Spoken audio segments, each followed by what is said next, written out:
CNBC's global supply chain reporter, Lorianne LaRocco, joins us now. Lorianne, why are these tariffs going to have such a big impact on American business and companies? And from your perspective, what do you believe is the deeper story here? The deeper story here, Andrew, is that trade takes people, and it's more than just the stock. It's more than Diageo. It's more than Anheuser-Busch when it comes to the alcohol. It's the farmers who grow the corn, the vineyards that grow the grapes and employ the workers, and also the truckers.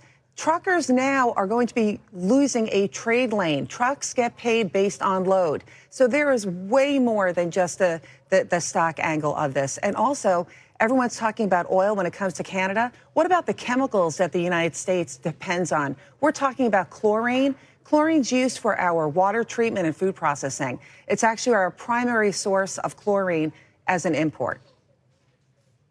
And from your perspective, what states do you think will become the most impacted here? Sure. So according to some brand new research from this trade partnership group called Partnership Worldwide, they compile data showing how much taxes that businesses are paying. And you've got Texas, California, Michigan, Illinois, Ohio, and Georgia. And they're actually paying the most taxes. Texas last year paid a whopping $47 billion based on those taxes. And now, adding on to the additional tariffs, these states and everyone else, we're looking at a total of $233 billion in tariffs per day that is going to be paid in taxes by companies. When you look at some of these issues here, when do consumers start to actually feel the impact on their pocketbooks? We've talked about going to the supermarket. We keep talking about avocados as our sort of prime example, but obviously there's a lot more food at stake here. Yeah, most definitely. I mean, when you look at it based on the product, so it's definitely going to be in the coming days. I have been told that when you go to the grocery store, fresh produce and fruit is going to be raised. And why? You can't bring it in early. And so it's those products, and that's the reason why you're going to see that pass on. Now, for the general public, Dear Stags, who we just recently interviewed for the documentary on how companies are preparing for the tariffs, they make men's shoes and young boy shoes. The sweet spot for them is the $50 men's shoe. That shoe is now going up to $75. The $35 little boy shoe is going up to around $60. So those prices, you're going to get sticker shock back to school. So parents are going to be getting the shock of their lives come July and August, because right now, Andrew, this is when the retailers are negotiating with the apparel makers and the shoe makers and getting their items. Lorianne, I want to thank you, and want to throw one other one on the list that has been sort of undercovered, and it's something that I deeply care about. Actually, I think Becky cares about too. You have your newspaper there and your notepad, and kids are going to go to school and need their notepad. Paper. Yeah. Paper. If you like books, if you like newspapers, the trees, the pulp, it's in Canada. So if that goes up 25%. Thanks. All right, when we come back, the market's looking at a lower open across the board this morning. Dom Chu is going to join us to have a look at the biggest decliner is in each of the major averages. Squawk Box, we'll be right back.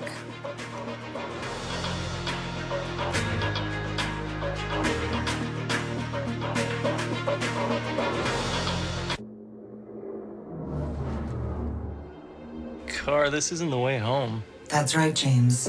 It isn't. Car, where are we going? We're here.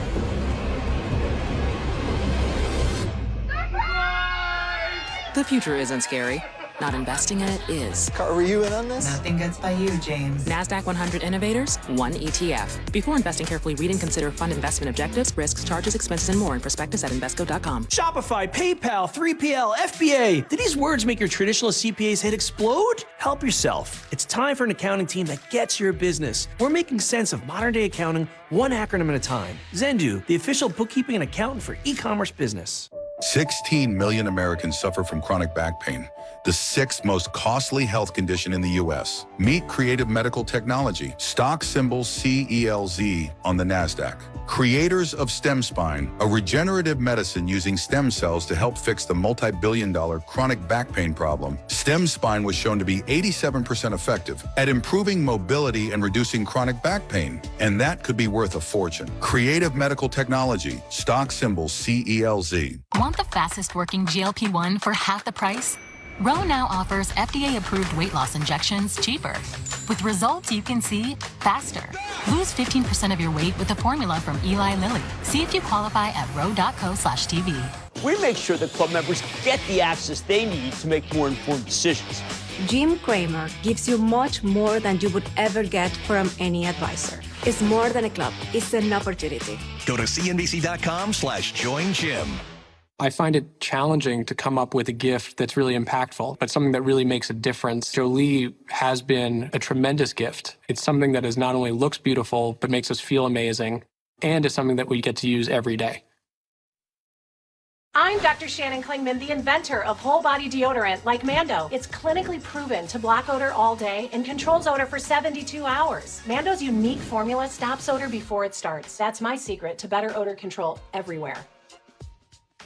At The RealReal, we authenticate everything. We check the date code, examine the stitching, clue, the leather, and the brand stamp. We even smell it, so you know it's real. And we drop 10,000 new arrivals every day, which means you can shop all this. Hola, ¿cómo estás? Bonjour, mademoiselle. Hey, girl, hey. From right here. Get up to 90% off Gucci, Louis Vuitton, Prada, Cartier, Rolex, and more. The RealReal. Authenticated luxury resale. Shop now with code TRR20 for 20% off. Terms apply.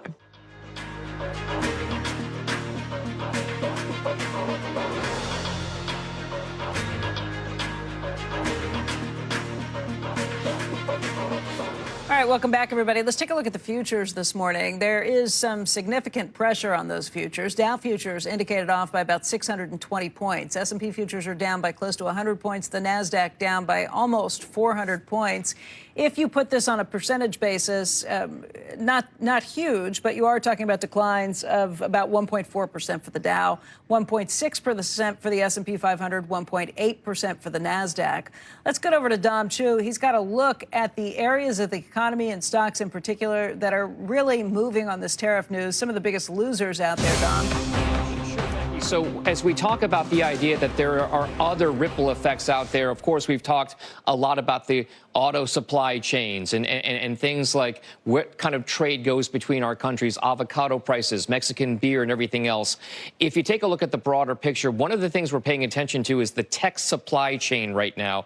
It's not necessarily just a China-specific concern, but also what happens if there's a possible global economic slowdown at some point. So the semiconductor stocks in particular, names like NVIDIA, Advanced Micro Devices, Intel, Micron, and Marvell Technology, among some of the biggest decliners in the pre-market trade so far, driving much of that tech downside, especially for places like the NASDAQ and of course, in the S&P 500. So supply chain's an issue. Many of these chips go back and forth as components and then finished goods between the U.S. and China. So that's one thing to pay close attention to. The other thing that I want to focus on here is the rise in the dollar in general, not just against the Mexican peso and against the Canadian dollar and the Chinese yuan as well, but just generally speaking. And what does that do to large multinational companies that get a good amount of their revenues from abroad? What does that do to their earnings down the line? So those multinational effects for names like Apple, Caterpillar, Dow Components there, Deere, 4.5% downside, Ralph Lauren and Starbucks, some of these companies that get a good amount of exposure internationally, and of course to specific locations like China as well. But that dollar rise, what will that do to earnings down the line? Stronger dollar does have an impact on some of those revenues and earnings for some of these multinational companies. So Apple, Caterpillar, Deere, Ralph Lauren, Starbucks, among some of the notable decliners in the pre-market as well. On a relative basis, the outperforming side of things has come on energy, believe it or not. WTI crude and ICE Brent crude futures are both up between 1.5% and 2.5%. U.S. benchmark prices at $74.39. This is on fears of supply disruptions. What that does to prices over the near term, at least, it pushes them up. EOG Resources, Coterra Energy, Devon Energy, among some of the names that are actually green right now. U.S. exploration and production companies in oil and gas. Again, not massive, but in a down tape like this, it's notable to see here. The issue, Becky, comes longer term, right? Because if we do have a longer-term global economic slowdown, that is bearish for oil. So there's this kind of push push and pull, this tug of war developing in the energy markets overall, Becky. So we'll keep an eye on those energy prices and those U.S.-based, at least, energy producers. I'll send things back over to you. Yeah, and Dom, one of the things we've been pointing out is we are still very close to our all-time highs with the major averages. So really watching what's happening beneath the surface is pretty important. And to your point, we're seeing these declines, but it's not like we're, at least for now, seeing that 1,000-plus point decline in the Dow, 2 to 3% declines in the NASDAQ. We'll see if that happens later on down the line. But right now, hopefully things are somewhat stable. Okay. Dom, thank you. You got it. Coming up, New England Patriots owner Bob Kraft is going to join us. Important conversation we're going to have with him in just a moment. And then later, the Just 100 list being revealed. Capital co-founder Paul Tudor Jones and Hewlett-Packard Enterprise CEO Antonio Neri.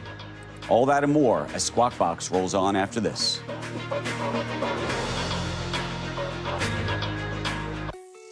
Weight loss.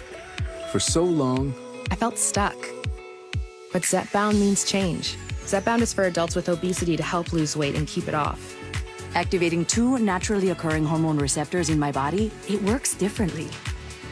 it's changing what I believe is possible when it comes to weight loss. It's changing how much weight I lose, up to 48 pounds. And changing what happens.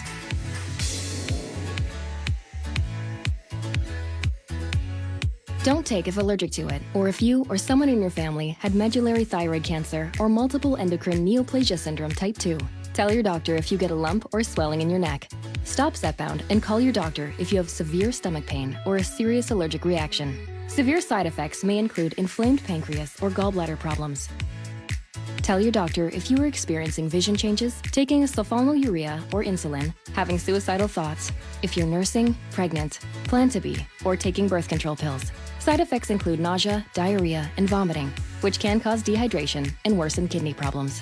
Zepbound means change. And when it comes to weight loss, change is good. Discover the weight loss you could be bound for. Talk to your doctor about Zepbound. Fentanyl abuse has reached epidemic levels in the U.S. with tens of thousands of deaths each year. Now meet Nutraband on the NASDAQ, stock symbol NTRB. Inventors of Aversa, an abuse deterrent platform technology for pain management. Nutraband is expected to file for FDA approval in 2025 for Aversa fentanyl, with the potential to be the world's first and only abuse deterrent fentanyl patch. Aversa is currently patented in 46 countries. Nutraband, stock symbol NTRB. Dexcom G7 sends your glucose numbers to your phone and watch, so you can always see where you're heading without finger sticks. Dexcom G7 is the most accurate CGM, so you can manage your diabetes with confidence. It's halftime. Time to hit the bathroom.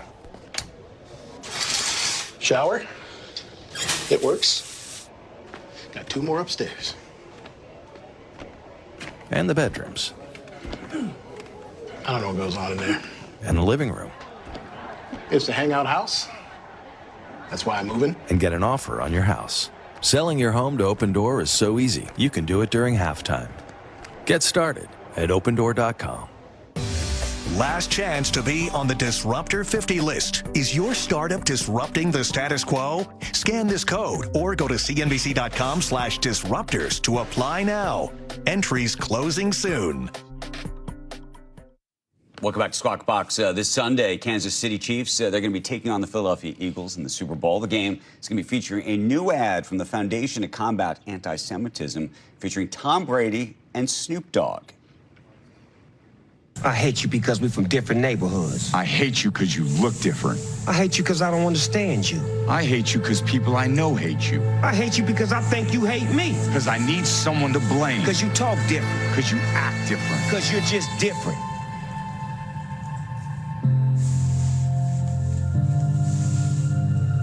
Man, I hate that things are so bad that we have to do a commercial about it. Me too.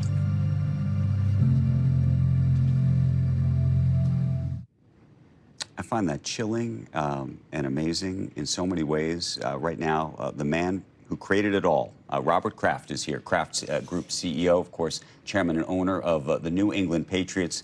And there is something chilling about watching that ad, and it is super powerful. Bob, we've had you on the broadcast before. You've run ads during the Super Bowl, but I'm not sure as powerful as this one. Well, Thank you. I agree with you. Well, we're trying to get different messages, but we have two people here who most people think they have a lot in common, given the backgrounds and the lifestyles. And yet they're 100% together on this issue. And when I called each of them to do it, they agreed right away because they feel like I do that there's something going on in the country that is just not good for America. And I remember Snoop saying, hey, brother, I'm in 100%. Anything that helps us to bring back more love in the country. So where did the idea originally come from for those two specifically to do this? Well, we were trying, last year in the Super Bowl, we had Dr. Clarence Jones who spoke about Martin Luther King and how the greatest enemy was silence. When someone sees something inappropriate, you speak out. I can tell you one of the most disturbing things to me, and the Lord has been privileged to give me a great life. I've never seen hate like it is now in this country. And we want people to reevaluate why they hate and there's no reason to hate, because of how people worship God. We hate people because of that, because of their religion. So we thought at the greatest weekend for bringing people together in America, it was great to bring two people of the different backgrounds. And we have a little team that we thought about, and we were able to bring them together after I spoke to them, and then our creative agency finalized the ad. And it was always those two, and they said yes immediately. And I hope they're doing this for free. They are. No, yes. No, they were terrific. They never once did they say, do we get, think about that. Two people like this who have a profile that really is unusual in their different communities and for America today, and they represent something different. They feel this issue, and each of them told me afterwards they were really inspired, and they thanked me for putting them together in this situation so they could bring this message to the American people. Think about it. Right. We're born with empathy and love. Why do we hate people? So Bob, help us get to the bottom of that, which I wanted, because you started this a while ago, and the thing that actually saddens me is it does feel like it's gotten worse over time, not better. What do you think is happening? Well, I personally believe it's social media that was supposed to connect people, but I think drives people apart. And there's so much falsehoods and lies. And I hope there's a way we can control the accuracy of messages that come out through that medium. But it is what it is. Meanwhile, think about this country. I mean, I think for myself, the opportunities it's given me to live my dreams. And I just want everyone to have that. And I'm asking them, we're asking people, our foundation, to reevaluate why they hate people or why they hate any part of what people do. And if it's morally wrong or of criminal background, I understand. But otherwise, it's inappropriate, in my opinion. And that's why back in 2019, after Charlottesville and the Tree of Life, we started this foundation because I saw signs of what was going on in Germany in the 30s going on here. And I didn't want the 40s. And that those of us who are privileged to have benefited by a way of life in America, I think have to stand up and push back against this hate. Hey, Bob, I don't know if there's a fun topic or less fun topic. I want to know, A, who you're picking for the weekend, but I also want to know these tariffs, because we were talking about paper, and it got me thinking about cardboard coming out of Canada. Is that going to impact you? It's corrugated paper, it's brown paper, and we're doing just fine. We're in over 100 countries in the world, and we're exporting, and our business is very solid. And we deal in those countries and export. We export from Africa to Asia, and from Canada into the U.S. as well as U.S. into Canada. So we're balanced, and we'll just watch what happens. Hey, Bob, I have another question for you. First of all, the ad's great. Thank you for putting it together. I know basketball is not. I know basketball is not your sport, but this trade, Luka Doncic over the weekend to the Lakers, Anthony Davis going to the Mavs, I mean, that had everybody I know buzzing about it. And I don't understand exactly what happened or why. I think Dallas thought Luka was going to be with them forever. Dallas fans who even have a Luka holiday in July and held a wake for him yesterday. I was hoping you could understand it and maybe explain it to us from the position of an owner trying to figure out how these things work. Did it make sense to you? Well, I don't sit in judgment of anything. I don't have all the facts. But in a case like that, there are things going on. You know, you got agents involved, you got family members involved. I know for us, we're always trying to strategically make the decisions that make us good year in, year out. We had a pretty good run. We had a couple of tough years, but we've done things that are hard that allow us to hopefully do well. I think there's things going on here that we don't know.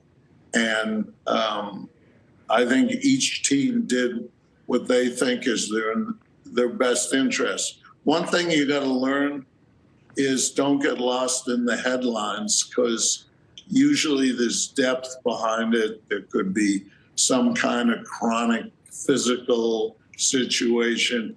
I just think we don't have all the information, and no one's doing something like this without good reason. Bob, before you go, you got a pick for this weekend? Well, just... You're allowed to have a pick for this weekend? A good close game in the fourth quarter. I wish I was wise enough. We had the privilege to go 10 times in our first 25 years, so I'm spoiled. And I need to find a way to help our team get back into this game. It's one of the greatest experiences, and all of America pays attention. And that's why the message of our foundation was so important to do this at this time. Bob, it's great to see you. Good game that's close in the fourth quarter. We'll be watching, and we'll be watching for that ad and its impact on, hopefully, the country. Thank you. Appreciate it very, very much. You both. Appreciate it. You bet. We come back.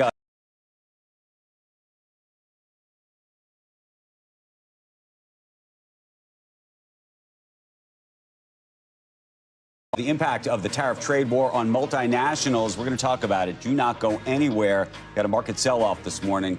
We'll talk about it after this. We're standing up for our right to be lazy. By sitting down. And reclining back. Because we work hard and want to relax harder. We, the lazy, are taking back lazy. On our Lazy Boy furniture. Lazy Boy. Long live the lazy. Most power players on Wall Street rate NVIDIA a strong buy today. Yet why are so many legendary investors quietly ignoring that advice and instead selling the stock hand over fist? Every billionaire on your screen has recently sold NVIDIA. Some have offloaded millions of shares. In fact, hedge funds are quietly selling all of their tech stocks at the fastest rate we've seen since 2016. My name is Mark Chaikin. During my 50 years on Wall Street, I helped build 3 indexes for the NASDAQ. That means I know how to recognize these signals from the tech market and exactly what they mean for you and your money. I explain everything in my new free market briefing, including the truth about what's going on with NVIDIA today and the specific stock I recommend you buy instead. Simply visit the website below to get the details. 100% free. These mushrooms make you feel better. They increase focus and energy while keeping you calm and stress-free. Plus, they cut down on bloat and heal your gut. Wait, and they taste good? Someone should make a coffee out of this stuff. Rise. Feel better. For the 4th consecutive year, Interactive Brokers is one of the fastest growing prime brokers and is now number 5 in Preqin's ranking of top prime brokers. Interactive Brokers serves both organizations and individual investors.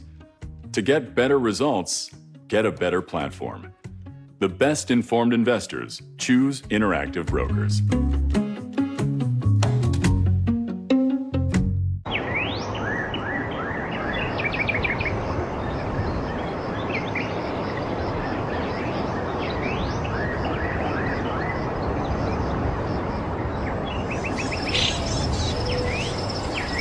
Build the pool yourself. What could go wrong? Some things are better left to a professional. Like when it comes to finding financial advisors. So take the free quiz, then you'll be matched with up to 3 vetted fiduciary financial advisors at smartasset.com. At The RealReal, we authenticate everything. We check the date code, examine the stitching, clue, the leather, and the brand stamp. We even smell it, so you know it's real. And we drop 10,000 new arrivals every day, which means you can shop all this. Hola, ¿cómo estás? Bonjour, mademoiselle. Hey, girl, hey. From right here. Get up to 90% off Gucci, Louis Vuitton, Prada, Cartier, Rolex, and more. The RealReal. Authenticated luxury resale. Shop now with code TRR20 for 20% off. Terms apply. No, I'm not concerned. We may have short-term a little pain, and people understand that. But long-term, the United States has been ripped off by virtually every country in the world. We have deficits with almost every country. Not every country, but almost. And we're going to change it. It's been unfair. Canada and Mexico plan to retaliate against President Trump's tariffs, potentially impacting many multinational companies in the United States. Seema Modi's here. She's going to join us with some of those names right now. Seema, good morning. Becky, good morning. Just hours after President Trump unveiled tariffs on our largest trading partner, Canada's Prime Minister vowing retaliation with 25% levy on over $100 billion worth of U.S. goods, targeting imports that are manufactured in key Republican states, as you've been discussing this morning, like bourbon from Kentucky, orange juice from Florida. Trudeau also encouraging his citizens to choose Canadian over American brands, putting companies like Brown-Forman, Budweiser, J.M. Smucker in focus. While power was not included in this round, Canada's Trade Minister Mary Ng recently telling us that it could be on the table. I don't actually think Americans want us to not be selling electricity, oil, and gas to America because, I'm here in New York. The lights on Broadway, lots of it is Canadian electricity. While Canada's energy was hit with a lower 10% tariff, RBC Capital says that could still lead to mildly higher gas prices in the U.S.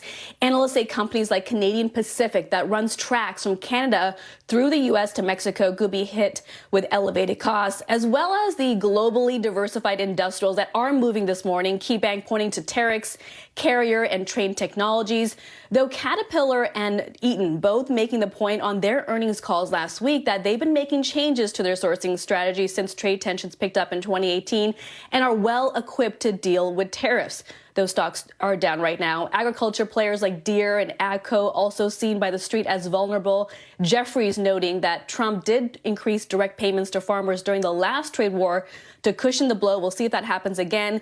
And when it comes to retail, analysts at Wedbush write that Mexico tariffs will most impact Best Buy, given its nearly 10 to 15% sales exposure to that country. Those tariffs expected to kick in tonight, Becky.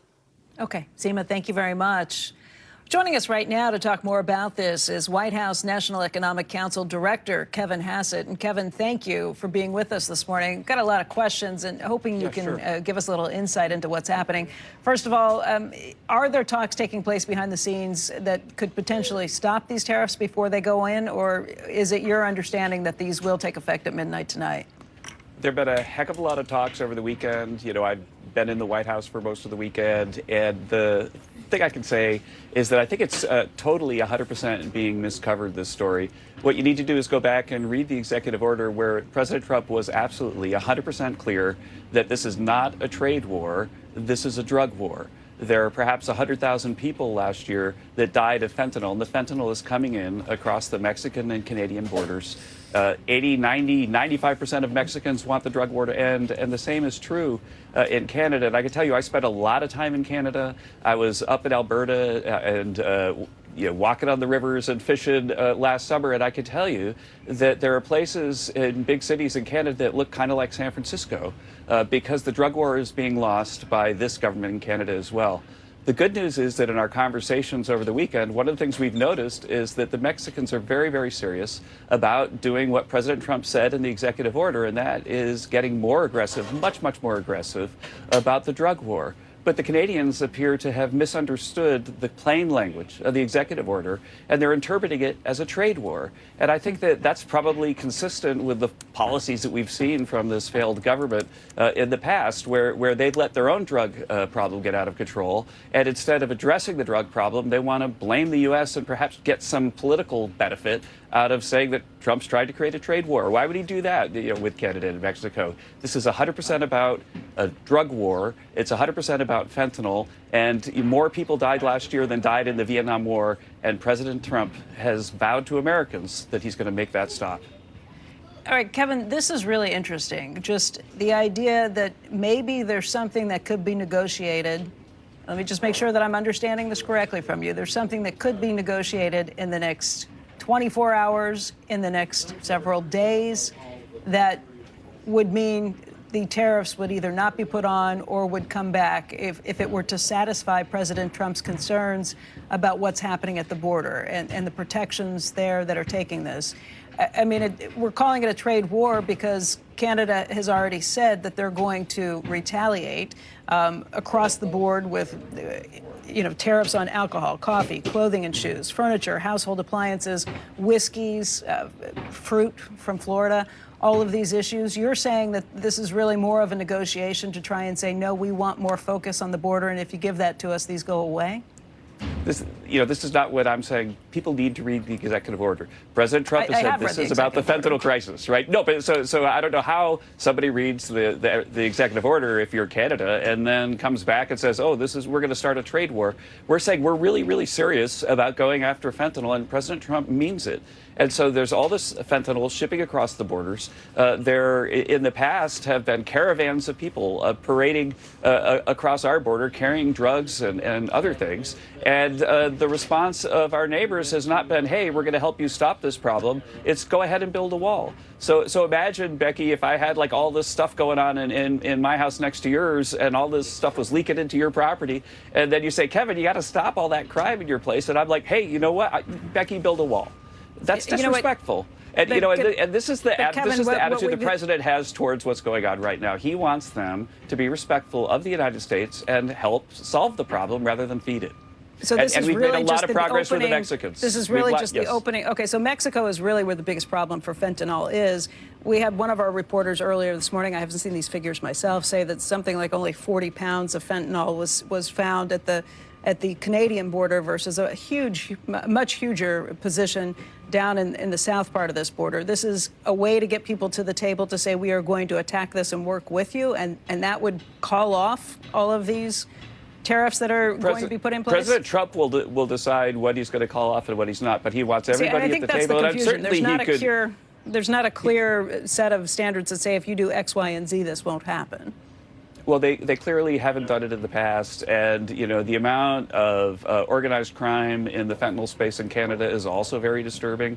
And so it's not just a measure of like 40 pounds here and there. The fact is the president has set a very clear guideline for people to work with him collaboratively. These are some of our best trading partners and our best friends to solve this incredible problem that has been spinning out of control, and that they've not really been addressing. And again, in Edmonton last summer, I walked out of my hotel and they had an ambulance there helping somebody who had OD'd, sadly, on fentanyl. And then as I'm walking to my restaurant, 2 people get in a fight with the cops over drugs right there just in downtown Edmonton. And this is just my one day when I'm staying there. And the fact is that Canada is like San Francisco, and it's spreading to the U.S., and it needs to stop. And that's what the Canadian people want, and it's what the American people want too. Kevin, I won't dissuade you of your views or perspectives. I think the question mark on all of this is, do you need to implement the tariffs to gain leverage in these negotiations? Were the threat of tariffs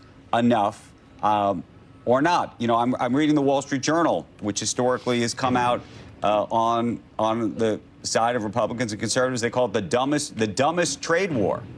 And there's a question of how long, again, to Becky's question, this goes on.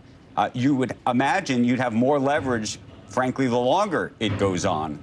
But there's the flip side, which is how palatable it is for the American public to take whatever pain is inflicted in the short term as well.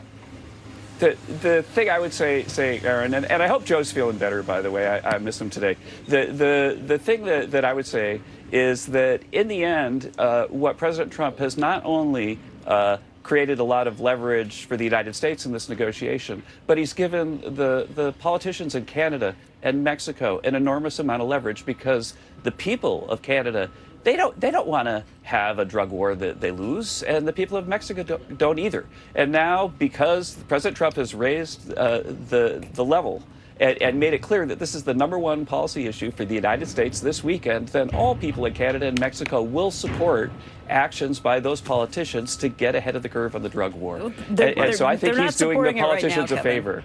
Kevin, if you were at it listening to any of the NHL games this weekend in Canada, they were booing the Star Spangled Banner. I mean, we are losing a lot of goodwill, and I just wonder, is this negotiation one that is simply on the drug trade, when you have President Trump also saying that Europe is next? Where does it come down with Europe? This seems like this is something that's being used more broadly, I understand it, to negotiate better positions for Americans. It seems like it is much more than a drug war.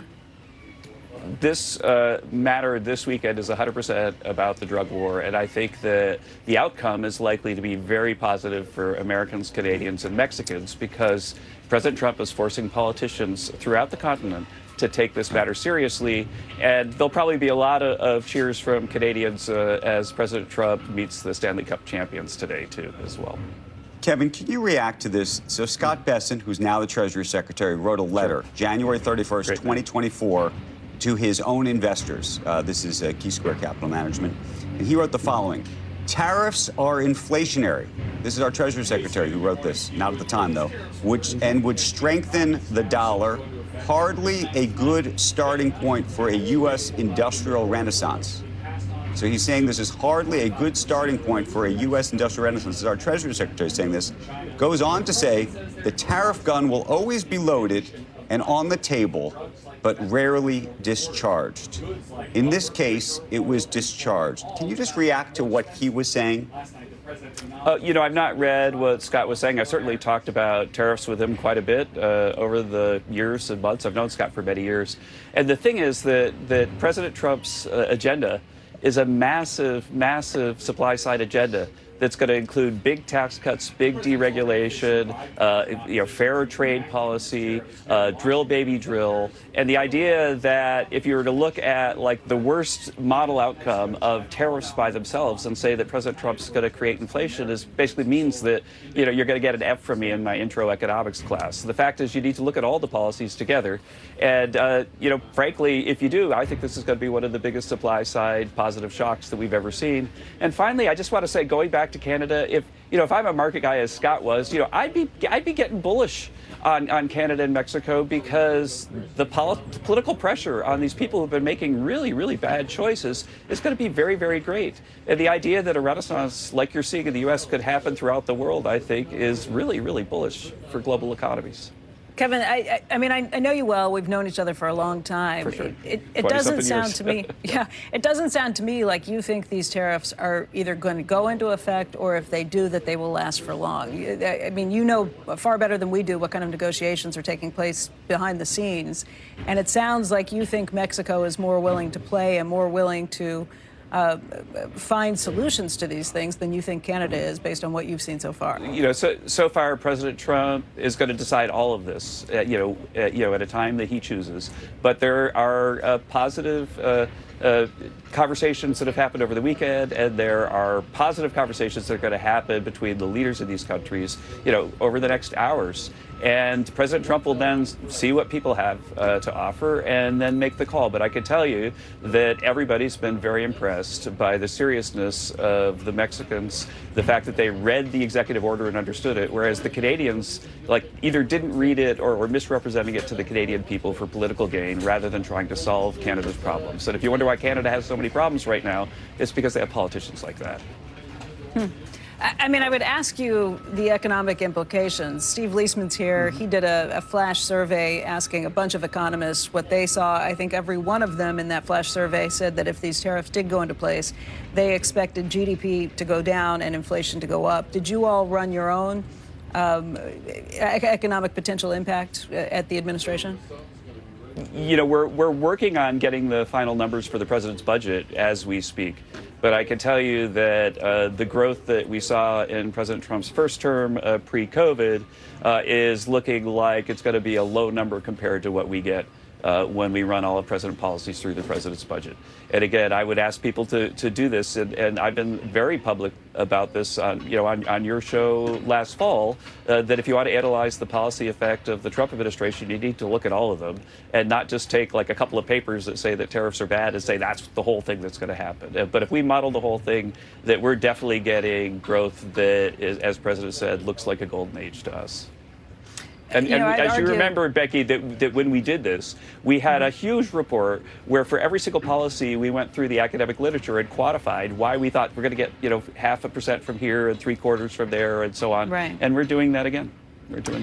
I guess my question would be it's much broader than one simple economic policy. I think you're right. They all have to be taken together. But I think it's more than just economic policy that we're talking about here, too. This is national security.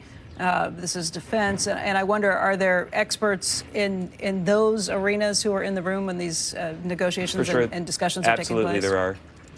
Absolutely, there are. And again, if you go back and think about the 100,000 people whose lives were lost because of fentanyl last year, and then think about it, in terms of the way the economies value gains and losses. In government cost-benefit analysis, we say that each life costs us about $10 million. So think about, we're talking $1 trillion loss every year because of fentanyl. And so if we take some costs to fix that, then of course it's going to pass any cost-benefit test and any test of humanity as well. The president's serious about solving this problem, and he's going to do it. He's going to do it. Kevin, the president can look to the drug war and raise tariffs as a result, because tariffs are really the province of Congress to put on. If there's a national emergency like this, the president can say that he's going to raise tariffs as a result. When he says the European Union is next, what is the reasoning, what is the emergency there that would give him the authority to do that? Well, we'll see what happens when we analyze it. The president has broad, long-run views about how tariffs could be part of a smart tax reform, and then he's got near-term things that he's trying to solve, like the fentanyl crisis. And the fact is that it's a very, very serious problem. It is an emergency when more people die last year than died during the entire Vietnam War, and that's why the president has put this right at the top of the agenda just as he's taking office. And I guess one thing we've been trying to figure out, maybe you have more clarity on this, I'm sure you understand it better than I do. The president has said that he wants to do this to fight the drug war, meaning that if we can handle that, then the tariffs won't be put in place. But we've also talked to other people in the administration, including Peter Navarro, who've pointed out that, look, we're planning on raising money from some of these tariffs, that would be part of our way of balancing the budget. If it's a negotiation and we get what we want on that front and the tariffs aren't there, how do you fill the hole that would then be left for the money we thought we were going to raise? Right. Again, for this matter, for this emergency order, it's about drugs and it's about the drug war. It's not about a trade war. And if in the future, as part of an overall reshaping of the tax code, the president uses tariffs and big supply-side tax cuts to create a golden age, then he'll do that. He's going to study that and let us know his final decision on that as the months come over the next few months. But right now, this issue is 100% about the drug war, not about the trade war. Okay. Kevin, I want to thank you very much for being with us. Great to see you again. It's great to see you too, and this does, I think, from the White House lawn, no less. From the White House lawn, and I think that matters because I think this is messaging that is being sent out. I think this is clearly part of that negotiation too. Kevin, we appreciate your time. Thanks, Vic.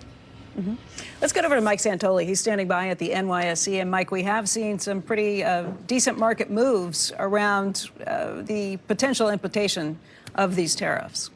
Yeah, for sure, Becky. So some sharp, somewhat predictable, but at this point, you might say measured moves at the index level, at least so far. In fact, a little bit less dramatic than it was last night. So it's looking like in the S&P 500 index fund, down about 1.5% to start. Where that would put it is a level that the S&P was at about a couple of weeks ago. We actually spent a lot of time around that, 5950 area. That's the index equivalent there. And you can just sort of, draw this shelf there. We've been chopping around this area. The unanswered questions include what's the Treasury yield response going to be over time, whether, in fact, those somewhat defensive seeming, big growth companies of the NASDAQ maybe catch a bid that would mitigate the index effect, or is it going to be an opportunity to just take down risk across the board? The day will tell us some of that. Take a look, speaking of risk appetite gauges, Bitcoin versus gold so far in this very young year. And of course, you see Bitcoin just kind of drop off.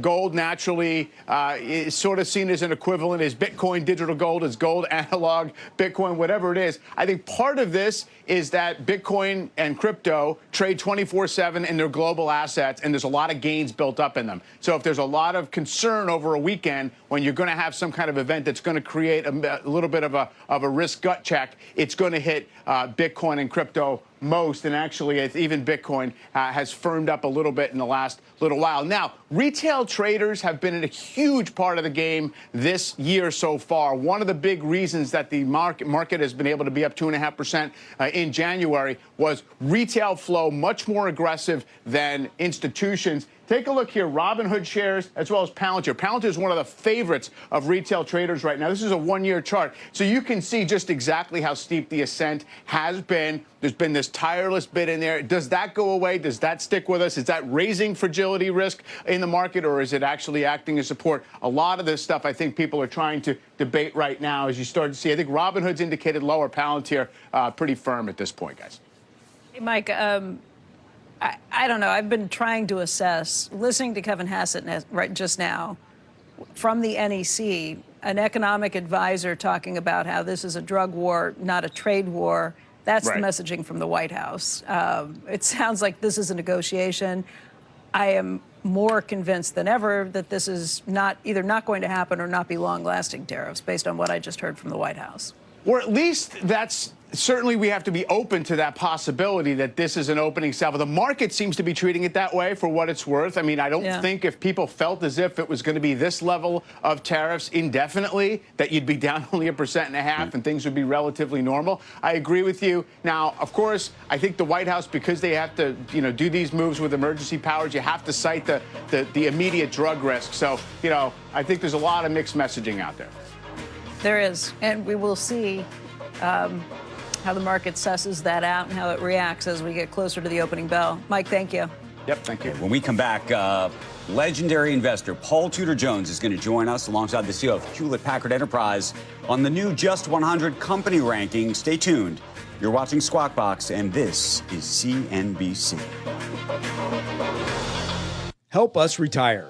It's a simple ask of our elected leaders. But the tax treatment we rely on to grow our 401ks, IRAs, and other retirement plans could be on the chopping block in Congress. Any policymaker who makes it harder to save for retirement is standing against the financial well-being of 120 million Americans. It's time to prioritize our retirement savings. Learn more at helpusretire.org. Help Us Retire is sponsored by the Investment Company Institute, representing asset managers serving individual investors. In a world of seismic change, will your business shape the future or be shaped by it? How will we capture the imagination of tomorrow's consumers? Overcome operational constraints to focus on future growth, and harness technology and AI to power entire industries. With EY's full spectrum of services across sectors, we're all in to shape the future with confidence. With the Fundrise Flagship Fund, you can invest in the same kind of real estate investments that have powered the world's largest portfolios for decades. Start growing your real estate portfolio today with the Fundrise Flagship Fund.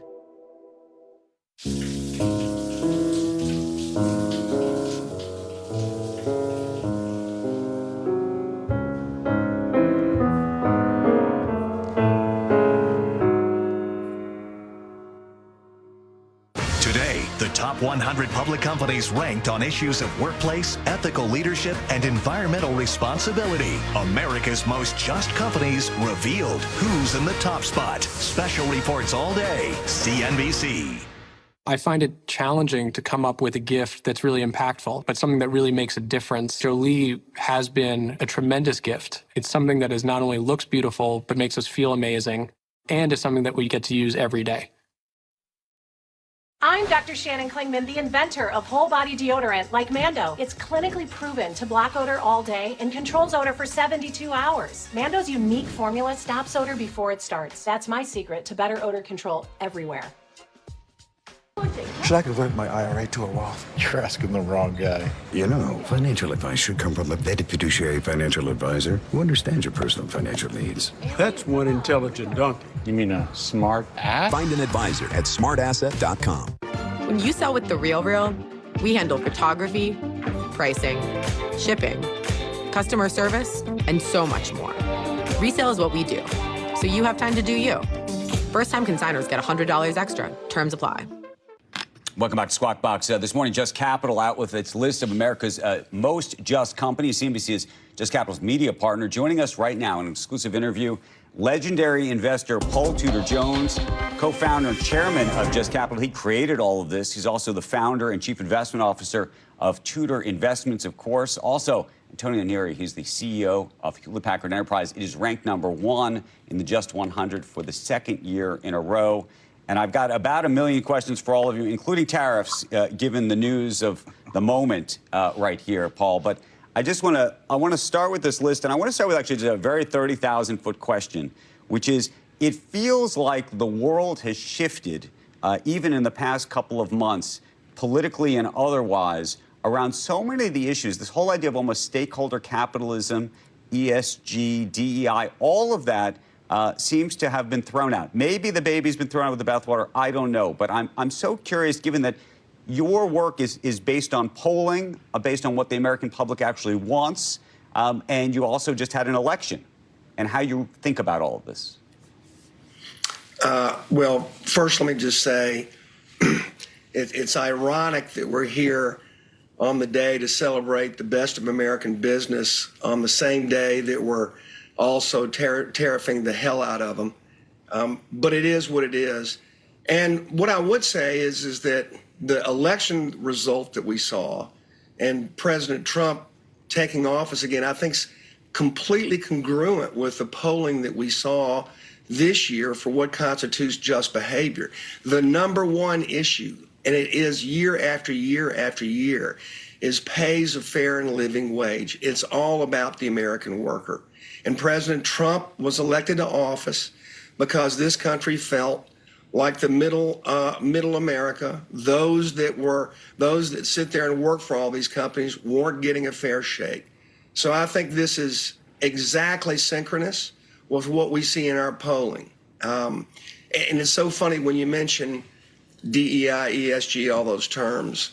I can tell you at a macro level, just polling that we do is about USA. And I know it sounds corny, but it's a fact. It's about what the American public thinks is the best behavior for corporations to do on behalf of all Americans and all stakeholders, and that's workers and communities and customers and shareholders and the planet. So I think, if anything, if you're a MAGA person, then you've got to 100% respect what our polling shows, because all we're doing is asking the American public what they think. It's as MAGA as there is anything.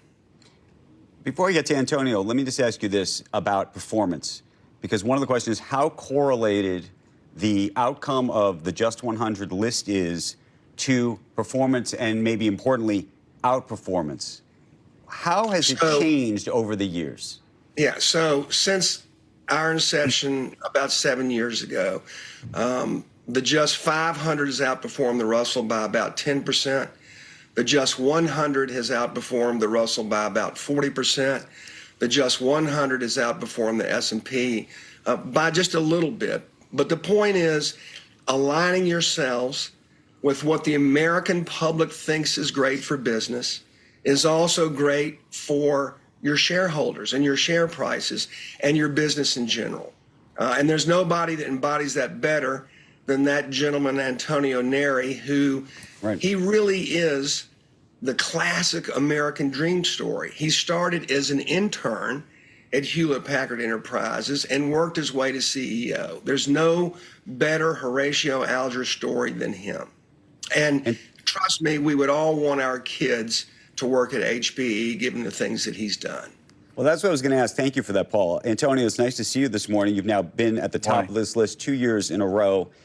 And I'm curious what you think you're doing differently than other companies. And frankly, how much you think about the various metrics with which you have succeeded on this list. And by the way, I should say your stock did outperform in a very big way this past year. On a longer-term basis, it's a little bit more of a complicated story. But when you look at these metrics with which you've come atop this list, how much are you focused on those things individually, or are you focused on something else, and it just so happens that you've come out on top on the other metrics as well? Yeah, well, good morning, Andrew, and good morning, Paul. Nice to see you again, and thank you for the amazing honor and recognition for the second year in a row. It's an honor that we take very seriously, and our 60,000 employees are cheering today for, again, this amazing award that we take very, very seriously. To your point, Andrew, you know, when I became CEO, believe it or not, 7 years ago, 2 days ago, you know, one of the key priorities I had was culture. Culture is everything in my mind, in addition to focus to our customers and our innovation. And out of the culture, at the center are our employees. So how we create an environment where everybody can come to work and thrive to create business value that ultimately is good for shareholders and for the communities we operate. And there we put a lot of emphasis about our values, our benefits, and our ability to attract, retain, and develop that talent and pay equally. And so I'm very proud of the work we as an organization have done for the past 7 years. And we see that in our results. It's not just the Voice of the Workforce survey that we do every year, where this company now performs consistently in the mid-80s, with our lowest attrition rate they ever had, including the top attrition rate, which is very low single digits. But it's the ability to really attract that talent that continues to fuel that innovation, to solve some of these biggest societal challenges we all face, you know, ensure that these technologies like AI are inclusive, that ultimately, you know, we design systems that consume less energy, and then think about the circular economy that we drive. But in the end, it's all about those employees that come to work every day. Antonio, but I think there's a lot of CEOs who are trying to understand. It's really almost like a mental framework question, which is, are you focused on profits and driving growth and all of those kinds of things, and it just so happens the way you run your company and the culture you've created has created these opportunities and benefits across the way? Or are you focused in a very specific way on the culture and these issues, and how much focus and mind share are you focused on those things versus what some people might think of as sort of the old classic way of running a business, just trying to grow, grow, grow? I ask because I think it's a mental model that people are trying to understand. Yeah, and the two are, as the latter, obviously, and the two are correlated, right? So you can't perform unless you have the best talent. And you can't deliver value to shareholder unless you have the best human capital strategy. And at the core of that strategy, again, are employees. And so you have to work together. You can't take it as an afterthought. Ultimately, our journey in the last 7 years to reinvent the company is to focus on the areas where we can play and win. And the capabilities that we need are both on the innovation side and the human capital side. And in order to focus on the human capital side, you got to create a culture that people can see in themselves to come to work every day. So I don't see, Andrew, the two separated. I see one and the same. That's why we focus on those things we talked about it before. Everybody goes through a journey in their life, both on the personal and the professional side. So one of the basic things we have done, in addition to focus on pay and pay equity, is, for example, offering 26 weeks pay leave when you have a family event like having a child. And those things resonate. But ultimately, we can measure the result in our performance. When you think about carbon footprint, we now have requirements from customers that they ask us, what are you doing to reduce the carbon footprint in your systems? Or what are you doing to reduce the human slavery? And so these are the things that we focus across our business, and we know is good for business. Right. Hey, Paul, while we're here, and I know we started by just mentioning tariffs, we have a market sell-off that's literally happening as we're speaking, and I'd be remiss to not get your perspective on what you think is happening and what you think will happen as you try to measure and game out this scenario. Yeah, I'm happy to answer that. I would like just to say one last thing with regard to what HPE does. HPE ranks, I want to say, ahead of 97% of the Russell 1000 on paying a fair and living wage. Our number one metric. 40% of our metrics are around worker compensation, worker treatment, wellness, etc. 50% of the top 1,000 companies in America don't pay a living wage to their customers. If there was one thing that we take away from our polling year after year after year, there's nothing more important than that economic issue. And of course, I think that's why President Trump was reelected, because you have to solve that. You have to solve higher incomes for middle America and for working people, men and women. You're going to have to solve that. And so that's hopefully what our rankings do, is that we highlight to companies where they are in their sectors, where they are against the rest of the world, certainly the top 1,000 companies, where they are and how they need to improve on taking care of their workers. That's the bottom line of all this. And that's, I think, the bottom line of the last political election, too. And I want to just add one other comment on our polling, which I found fascinating, which was we had two metrics that moved up substantially in our polling. And they were very related.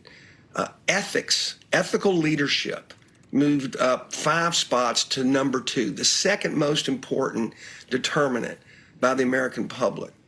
And then honest and transparent communication moved up 7 slots to number 4.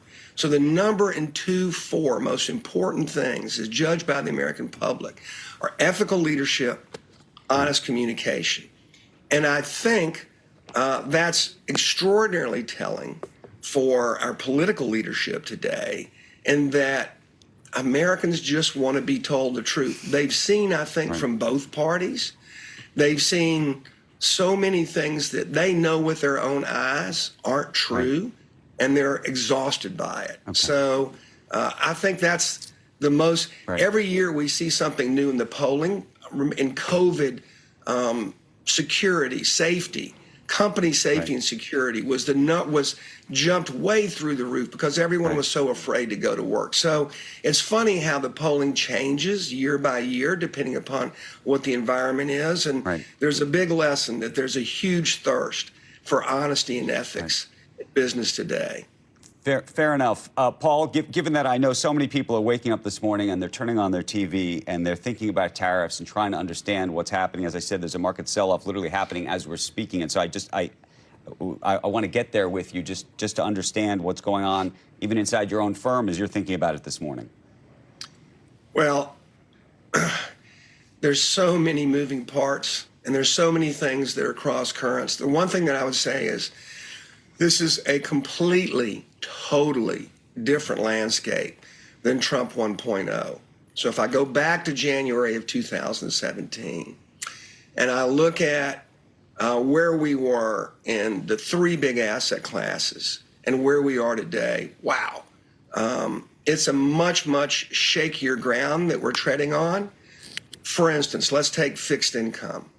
In 2017, we were asking the investing public to pick up $1.2 trillion worth of duration. That was how much we were issuing at the Treasury. This year, that number's $2.7 trillion of duration. So that's just, and it's an all-time record. So that's a completely different landscape in terms of the bond market. If I go to the foreign exchange market, in 2017, there was $8 trillion that foreigners had invested in the United States, more net $8 trillion that they owned more of us than we owned of them. That was 40% of GDP. Fast forward to today, that number's $23 trillion. Foreigners own $23 trillion more of U.S. equities and debt and real estate today versus 8 in 2017. That's 80% of GDP, twice what it was. And again, it's a good problem because it shows that American exceptionalism has drawn that capital in. But we have to be careful. And then finally, if I look at the stock market, January of 2017, kind of average PEs were around 19. Today, they're 25.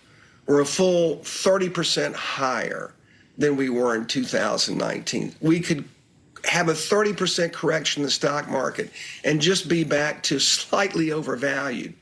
So Trump 2.0, I think Trump being Trump, I don't know if it will play as well as it did in 1.0 because there's no room for mistakes. And look, he's my president now. I pray he makes all the right decisions because we are precariously perched from a macro standpoint. I don't think we've ever had as many things that are connected and circular and could go wrong. So it's going to take a maestro to pull this off in a way that kind of preserves where we are now in the major economic major asset classes. It is a longer conversation. We hope to continue it with you, Paul and Antonio. Antonio, congratulations. The Just 100 list out today. You can check it out online, and we appreciate both of you being with us. Thank you so much. Congratulations, Antonio. Thank you, Paul. Much appreciated. When we come back, we're going to break down President Trump's tariff strategy, what we know of it so far, and also talk about how the levies could affect one of America's tech giants. Right now, though, as we head to a break, a market headline for you. We are tracking the reaction from key firms and strategists to President Trump's tariffs and the new administration in Washington. Former star J.P. Morgan strategist Marko Kolanovic telling a Bloomberg podcast that he sees the S&P 500 retreating into the 5,000s this year with potential turmoil from the new political climate taking the index into the 4,000s.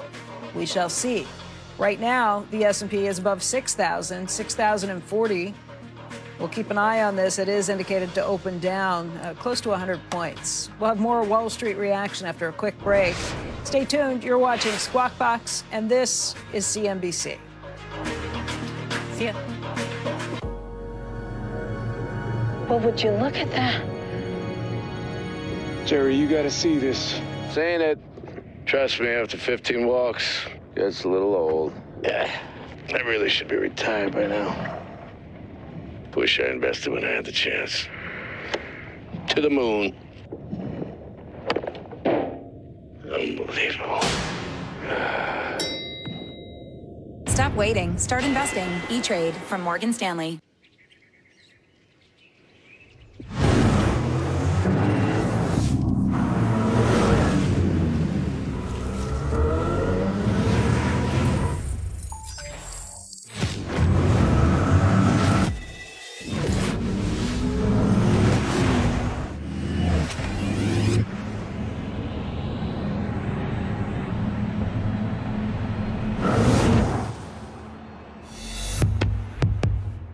With 19 hotel brands at IHG Hotels and Resorts, you can guest how you guest.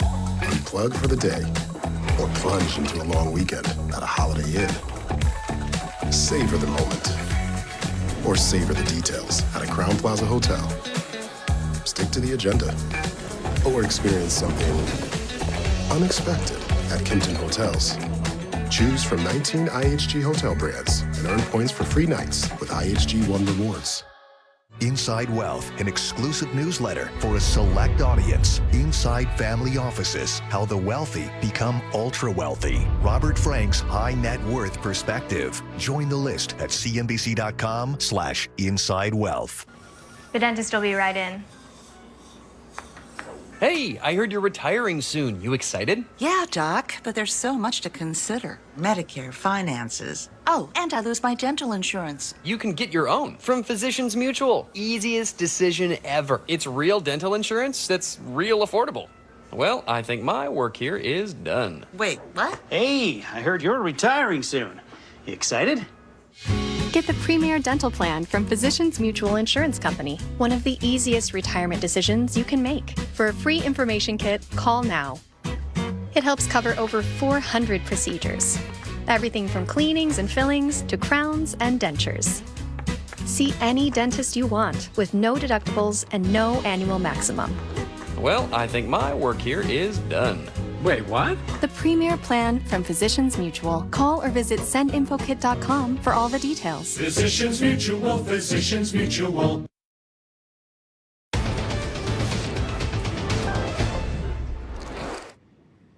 All right, welcome back, everybody. Now to some additional tariff reaction from Wall Street. The economics team from Goldman Sachs, led by Jan Hatzius, says that the outlook is unclear, but that they do expect the Canada and Mexico tariffs to be short-lived.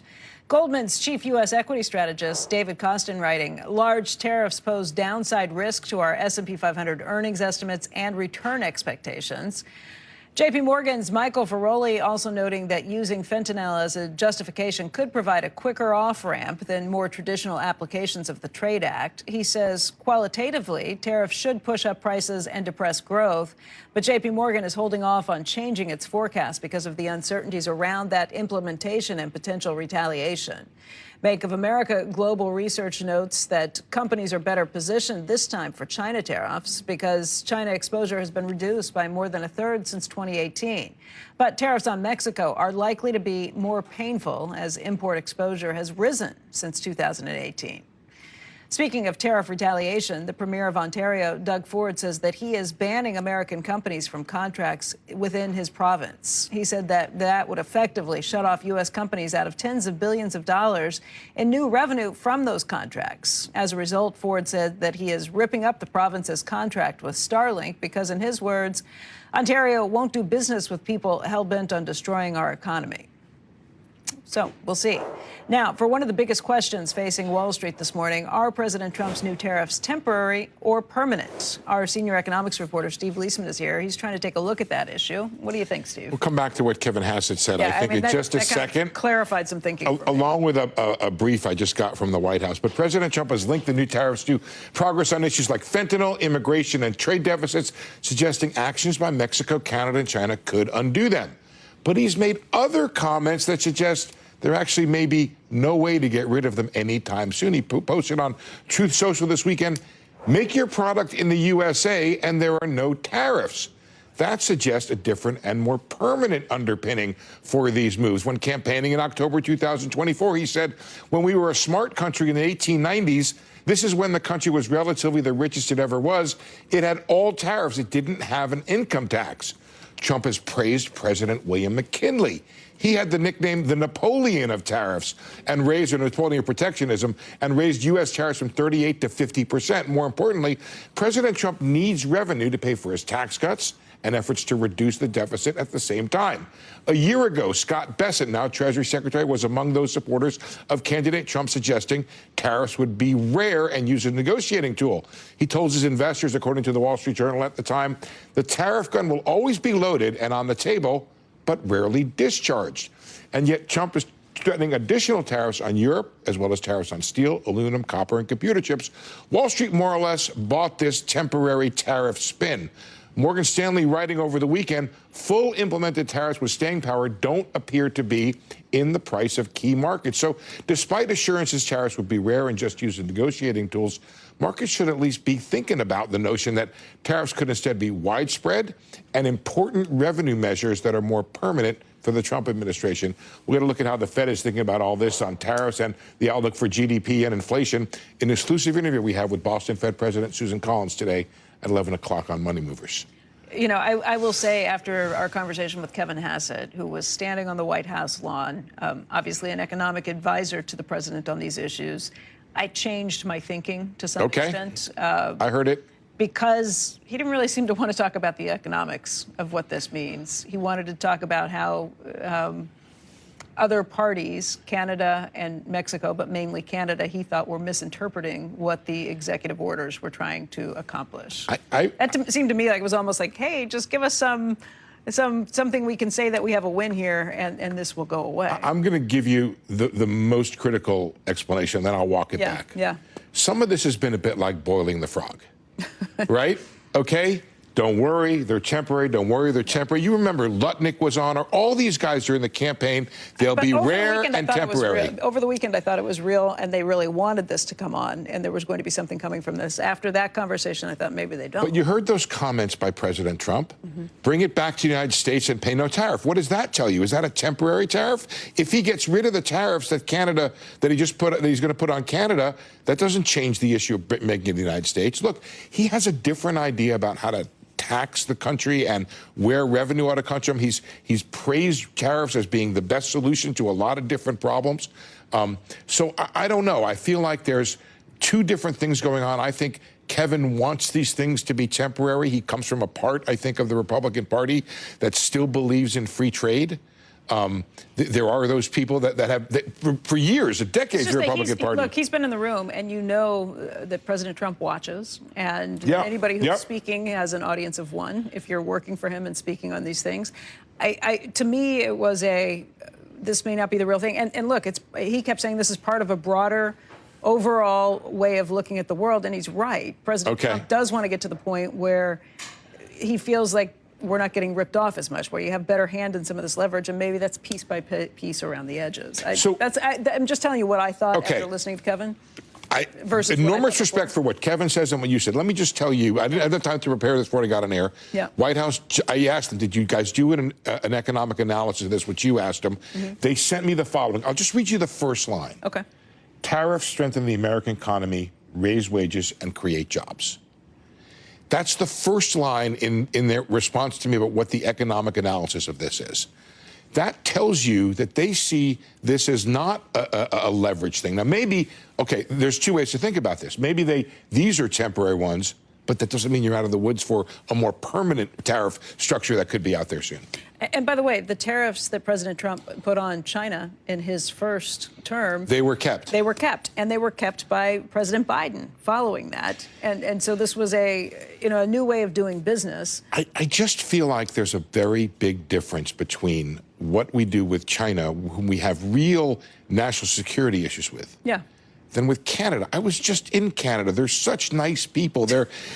Mexicans are such nice people. They're our friends. Well, and here we are. Our neighbors and our biggest trading partners tend to be our allies. We have a tiny trade deficit with Canada. Let me just tell you a real concern. First of all, one of the economists I read over the weekend said, recession in Canada is now the base case. That's one. Wow. Two is that when you think about what causes recessions, it's the idling of productive capacity. Yeah. What happens to some of the capacity? Now, maybe it's small and the American economy absorbs it. Maybe the Canadian economy doesn't. Having recessions in our northern and southern neighbors is not necessarily the best. By the way, our top trading partners is not necessarily the best for the U.S. export economy. Yeah, look, there's uncertainty, and a lot of it, and that's going to lead to more volatility in the markets. We're seeing it again this morning. We'll have our CNBC Flash Fed survey over the weekend, but as you said, every single economist marked down GDP. And marked up inflation. And marked up inflation as a result. But we'll see. We'll see how this there are plays out. alternative ideas out there. Yeah. Steve, thank you. Thanks. Amazon among the U.S. companies likely to feel the effects of tariffs, but Wall Street is finding some silver linings. Kate Rooney joins us right now on what President Trump's move might mean for Amazon. Hi, Kate. Hi, Becky. Good morning. So these tariffs are expected to be mostly negative for Amazon, but some investors are pointing out the impact on foreign low-cost competitors. So think of names like Shein and Temu, which could be some consolation for Amazon. So a bulk of items available on Amazon do come from China, mostly through those third-party sellers, not from Amazon itself. So Rohit Kulkarni at Roth estimates 30 to 40% of those who sell on Amazon import directly from China. About 60% of all of the items sold on Amazon are from those third parties. They may really be the ones here absorbing more of those cost increases. Amazon sells fewer goods directly, if you compare that to a Walmart or a Target, for example. And then Mexico, where tariffs are set to be 25%, that makes up less than 10% of Amazon's seller base. So there is an impact. Prices are likely to go higher. The upside, tariffs are taking aim at a trade loophole. It's gotten a lot of attention. It's helped Amazon's competitors, Shein and Temu, as I mentioned. They've skyrocketed in popularity really by undercutting on price, and they've used what's known as the de minimis exemption, which lets exporters ship packages worth less than $800 into the U.S. duty-free. That is going to be going away. Dan Ives at Wedbush is among those that thinks that dynamic makes tariffs a net positive for Amazon. The company does report earnings on Thursday. Investors are really going to want to know about Amazon. What levers can the company pull? How are they going to mitigate some of these costs and the effect on margins, Becky? Yeah, and Kate, Steve and I were just talking about the tariffs being either an on or off. They're either on or they're off, but there's a third option too, is that they are on, but in a more diluted version with a lot of carve-outs for other areas too. The de minimis one is interesting, and it certainly impacts sellers on Etsy, on some of these other places too. But the idea that it's going to hurt some of the fast fashion that comes straight in from China, I don't know that anybody's going to be really crying a river over any of that.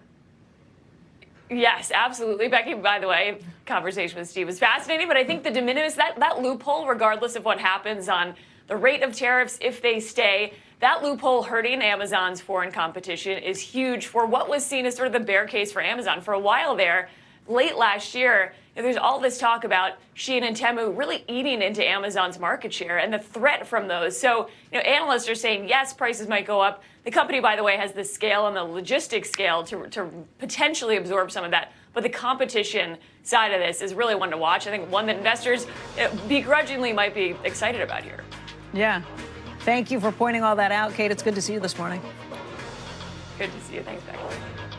When we come back, we're going to get some expert commentary on Elon Musk's Doge team reportedly gaining access to the federal government's multi-trillion-dollar payment system. More commentary from the street this morning on tariffs as well. Bank of America's Savita Subramanian writing that if the current tariff hit on Mexico, Canada, and China remains, the S&P 500 could see up to an 8% hit to earnings per share. A lot of different moving pieces here. Again, we don't know if the tariffs will be put in or put in full. You don't know exactly what's going to happen to the dollar as a result, but we've been watching the dollar this morning on the threat of this, and the Canadian loonie down 1% against the dollar. The peso, Mexican peso, down by about 1.6% the last time I checked on this. We'll continue to watch it. Squawk Box, we'll be right back. AT&T has a new guarantee because most things in business are not guaranteed. Like a distraction-free work environment. Get those steps in, Kevin. Your coworker's keeping things confidential? Oh, she's spilling all the tea. or office etiquette. Yeah, that's not guaranteed. I know you can see. You know what AT&T guarantees? Connectivity you depend on, the deals you want, and the service you deserve. Can I get that logo bigger? Or we'll make it right. That's the AT&T guarantee. Home, where routine meets remarkable. With unexpected moments of inspiration around every corner and through every window. Quiet mornings in the sun, with portals to new worlds, and fine dining with a view. Your window treatments should be as inspiring as your home and the remarkable routine of your daily life. 3-day blinds.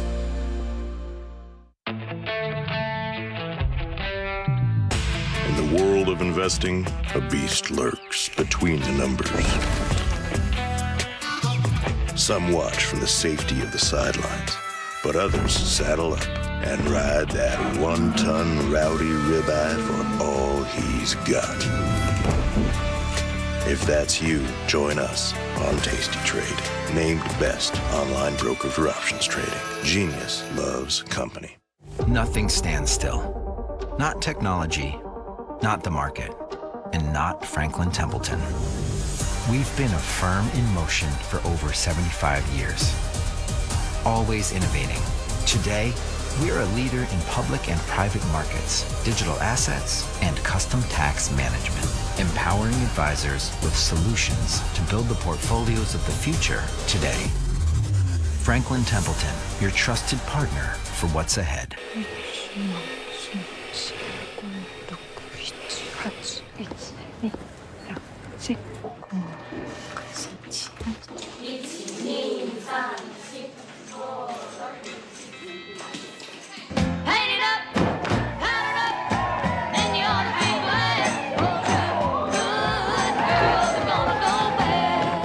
You were made to chase your passions. We were made to put them in a package. Earnings season on CNBC takes you inside the numbers. What do the earnings trajectory tell you, though, right now? Smart analysis, crucial strategies. Great to get your first reaction to this print we got from NVIDIA. And when the CEOs have a big announcement, they come here first. What's your take on not just the quarter, but how things look from here? Helping you make the right moves. This has been a key number the street was watching. A wild hour of earnings. Earnings season. Special coverage all this month on CNBC. All right, welcome back, everybody. Treasury Secretary Scott Bessent reportedly granting Elon Musk's Doge team access to the federal government's payment system, which handles trillions of dollars in payments. That move is ostensibly about rooting out government waste, but many are concerned about potential politically motivated meddling and the exposure of sensitive taxpayer information. For more on this, we want to bring in Natasha Sarin, who is a former Treasury Department official under Janet Yellen. She's now a professor at Yale University's Law School and School of Management. And Natasha, first of all, thank you for joining us today. This can sound like a pretty arcane topic. Do you want to try and explain why people should care about this?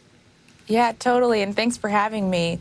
You know, when I first heard this story this weekend or last week, I was just like stunned about the nature of the disclosure here. And maybe to just like give your viewers a sense, the Bureau of Fiscal Service is kind of like the accounts payables department for the federal government. So money coming in, money going out, they're kind of responsible for the plumbing, the sense of the mechanics of how tax credits gets paid or how Social Security benefits get paid. And as such, this data and this infrastructure is incredibly sensitive. It has the Social Security information and the private information of every single American in this country. And so I've been racking my brain for days trying to come up with like a reasonable reason why unelected, sort of not even really political employees of the federal government would need access to this infrastructure, and I frankly cannot come up with one. I worked at the Treasury Department for 2 years. I worked on issues related to payments. I thought about tax credits and tax policy, and I was nowhere near this data. And the reason for that is these are not policy questions that are at play here. This is purely mechanical. It is like cutting the checks that go to households. And so the only reason I can come up with, frankly, that you might want access to that data is because you want unilaterally to be able to determine what kind of programs are paying out and what kind of benefits are paying out in ways that are, frankly, scary and illegal. Well, many points on this. First of all, that is what they've said they're doing. They're looking for payouts that are going directly to people or to organizations that they think are fraudulent. Would you be able to see it in that system? So, Becky, the thing is, like, I saw that, and I saw that Elon had tweeted that. I mean, there is a filter in place that the Treasury runs, which is called the Do Not Pay list. And essentially, it's doing exactly that. It's saying people who are known members of terrorist organizations or people who are deceased, so shouldn't be getting tax credits. It's kind of making sure that those people aren't getting paid. The Bureau of Fiscal Service is running sort of $5 trillion of payments and over a trillion payments every year out of its systems. So ultimately, I totally support the idea that we need to do more to combat fraud and waste and inefficiency in government. But the right way to think about doing that is for the agencies who are telling Treasury who needs to get paid for particular programs to get better about running those filters themselves. That's like not the role of and not the job of this system and this infrastructure.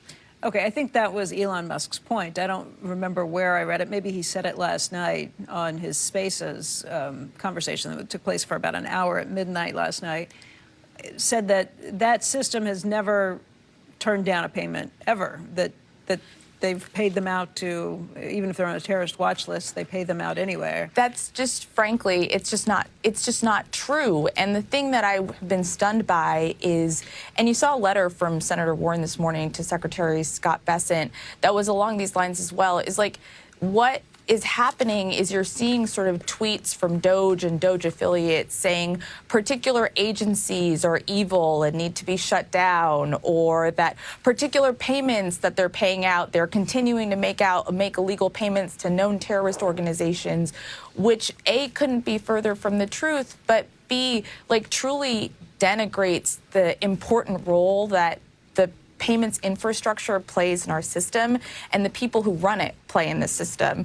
These are the people who are responsible for and have been responsible in the past for when you're approaching debt ceiling crises, determining what the X date is and making sure you come up with strategies and contagion approaches for when the government may or may not be approaching default. They're the ones who are paying out $5 trillion to households and government contractors each and every year. And they're doing this in a way that is incredibly complicated. And I can't stress enough, this is not a political act. This is not Dave Liebrecht, who resigned last week, who was running the Bureau of Fiscal Service, had been at the Treasury Department since 1989, worked for Republicans, worked for Democrats, and was revered by both. And who has since resigned and retired after being put on administrative leave when he refused to give access to some of this last weekend. Natasha, thank you for joining us. We appreciate your time. Squawk Box will be right back. At Capital Group, we take care when crafting our active ETFs. Our portfolio managers and analysts collaborate to strike the right balance between strength, flexibility, and endurance. We believe this hands-on approach sets our active ETFs apart so they can make a difference at the core of a portfolio. Because we don't fit molds, we prefer to cast originals. Capital Group, actively different, active ETFs. At Morgan Stanley, old school hard work meets bold new thinking.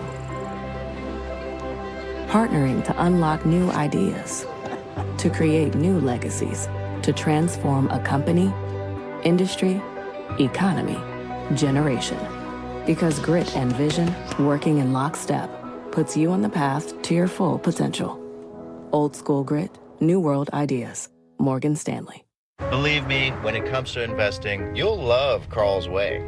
Take a left here, please. But there's a... Carl's Way is the best way. Is it? At Schwab, how I choose to invest is up to me. Exactly. I can invest and trade on my own. Yes, and I let them manage some investments for me, too. Let's move on, shall we? No can do. I'll get out here. Where are you going? Schwab. Schwab. Schwab, a modern approach to wealth management. Last chance to be on the Disruptor 50 list. Is your startup disrupting the status quo? Scan this code or go to cnbc.com/disruptors to apply now. Entries closing soon. Guys, got hair loss? I know what you're thinking. Should I shave my head? Comb it over? Wear a hat? Just stop. This isn't 1970. Keep your hair and your confidence because Bosley, America's #1 hair restoration experts, can give you your real hair back permanently.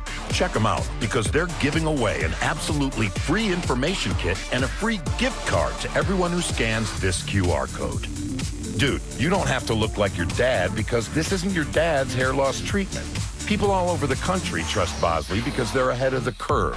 They use the latest technology to give you your real hair back. And the best part, Bosley's permanent solution is protected by the Bosley Guarantee. Let them show you for free how awesome your hair could look with an absolutely free information kit and a gift card for $250 off. Scan the QR code. Don't wait. Scan the code now and ask about the Bosley Guarantee. All right, let's take one more look at the markets this morning, how things are shaping up with the tariffs on the horizon. Dow futures down by about 600 points. S&P futures are down by close to 100. The NASDAQ off by about 380. If you're looking at this on a percentage basis, S&P 500 off by 1.6%. The Dow off by 1 1/3%. The NASDAQ down by about 1 3/4%. Of course, we're watching Treasuries, too. The yields haven't budged all that much. The 10-year's at 4.51. The 2-year's at 4.24. We'll see you tomorrow. Right now, it's time for Squawk on the Street.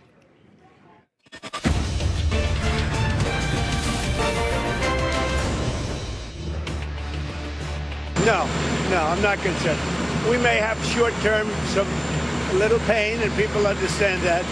But long-term, the United States has been ripped off by virtually every country in the world. We have deficits with almost every country. Not every country, but almost. And we're going to change it. It's been unfair. That is the president announcing tariffs on imports from the country's biggest trading partners. Good Monday morning. Welcome to Squawk on the Street. I'm Carl Quintanilla with Jim Cramer, David Faber at Post 9 of the New York Stock Exchange. Stocks are selling off, of course, as the street really guesses as to whether or not these tariffs truly take effect tonight and for how long.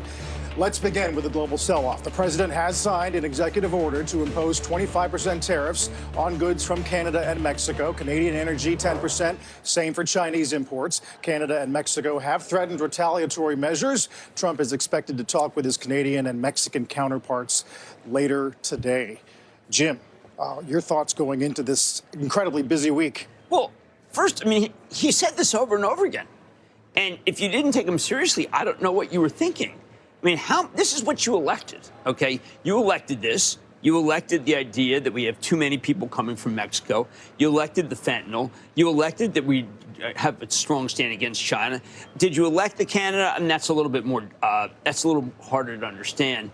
But I just think, well, what were you worried about other than the fact he was going to do this? So the market was way too high.